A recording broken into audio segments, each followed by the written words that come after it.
دیارە ئەوەی کە ڕووەدا بەنسبەت دەوڵەتی تور کە ناکرێت نایبنین دەوڵەتی تور چونکە بەڕاستیەوەی کە ئێستا لە تورکیا حکومەکە کەسێکە بە ناوی ئەردۆغان و بیرێکە بە ناوی ئەردۆغانیزم بە مانای فاشیزم و خەونێکی بۆگەنی هەیە کە ئەویش یەکێک لە ئەجندا و استراتیژە هەرە گرنگەکانی لەباربردنی خەون و ئایندەی کوردە. دەستدێرژەکانی تورکیا تەنها دەستدێرژێک نییە بۆ باشووری کوردستان، دەستدێرژێکە بۆ ناوچەکە هەمووی، دەستدێرژێ بۆ ڕۆژاوای کوردستان، دەستدێرژێ بۆ بەدیهێنانی ئامانجەکانی کورد لە ڕۆژهەڵاتی کوردستان. بۆیە ئەکرێت بەو شێوە باسی بکەین کە ئەرکی هەموو هاوڵاتیانی کورد و ئەرکی دەسڵاتی سیاسی، حیزبە سیاسیەکان، کۆمەڵگای مەدەنی ئەوەیە کە یەک ریزیەک هەماهەنگیەک و جۆرێک لە بیرکردنەوەیکی وابێنە ئاراوە کە بتوانین ڕوبەڕووی ئەم پیلانە گڵاوەی ئەردۆغان بینە، چونکە بەڕاستی لەبەرەوەی ئەردۆغان بە تەنها نیە بەڵکو بیرێکی شۆڤێنیزی کۆنەپەرستی، تاریکپەرستی و داعشیزم لە پشتیوەتی کەواتە ئەرکی ڕۆشنبیرانە لە بەرامبەری ئەم جۆرە لە بیرکردنەوەیەکی تازە کە خۆی بوونی هەیە. بەڕاستی ئەزمموی ڕۆژاوایی کوردستان و ئەزمموی باکووری کوردستان پێمانەڵێ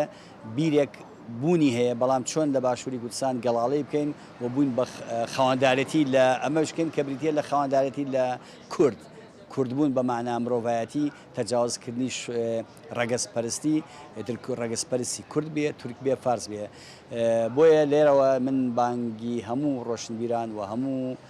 کایە سیاسەکان و حیزبە سیاسەکان کە زیاتر هەرچەند هەندێک لە حیزبەکان هەڵوێستیانەیە، بەڵام حکوومەتی هەرێمی کوردستان لەبەرەوە حکوومەتێکی تەباعی وابەستەی ئابووری دەوڵەتی تورکە ناتوانێت وەگلەیمان نێرێت، چونکە بەڕاستیەوان هەوێ و شوناسی خۆیان نیشان داوە، شوناسیان شوناسێکی بەکرێگیراوە، شوناسێکە کە ناتوان لە خزمەتی دۆزی ڕەوای نەتەوەیەکان بن. دیارە ئێمە بێت بزانین کە دشمنانی ئێمە ئامانجێکی ڕوون و ئاشکرانەیە کە مێژوەکەی بۆ هەزاران ساڵ پێش هەزاگەڕێتەوە کە خۆی لە دژایەتیکردنی خاک و زمان و ڕەسەنایەتی ئێمە بینێتەوە هەتا بە هونەر و بە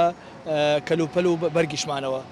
ئەمەی تا ئێستا کە درێژەی هەیە دێتەوە ئەمەی کە ئێستا نارەکانمان دشمنەکانمان بەرامبەر بە خاک و بەرامبەر بە هاوڵاتیان و بەرامبەر بە نیشتیمانەکەی ئەمەیکەن و ڕۆژانە هاوڵاتیانی ئەمە کەنە قوربانی. دیارە ئێمە نابێت داگیرکاری بە تەنها لەوە ببینینەوە کەوان تۆبارانی ئەمەکەنیان هاوڵاتیانمانیان ڕز و باخمانە زووتێرن. داگیرکاری ئەوان زۆر لەمە فراوانترە ئەگەر متابعە بکەین ئێستاکە بازاری کوردستانیان داگیر کردەوە. ئێستا ئەگەر ئێمە دەوڵەتانی نەیارمان ڕۆژانە ئاڵۆگۆڕیان لەگەڵا نەکەین، پێداویستەکانی ئەوان ما بۆ نەنێرن، ئێمە خاوەنی هیچ نین. ئەمەش خۆی لە بەرژەوەندیەکە بینێتەوە کە بەرژەوەندی باڵای هێزە سیاسی باڵادەستەکانی کوردستانی پێوتێ بەداخەوم کە لە پای ئەم بەرژەوەندیان بێدەنگ بوون و هەم خەڵکیشیان کب کردووە. من کاتێککە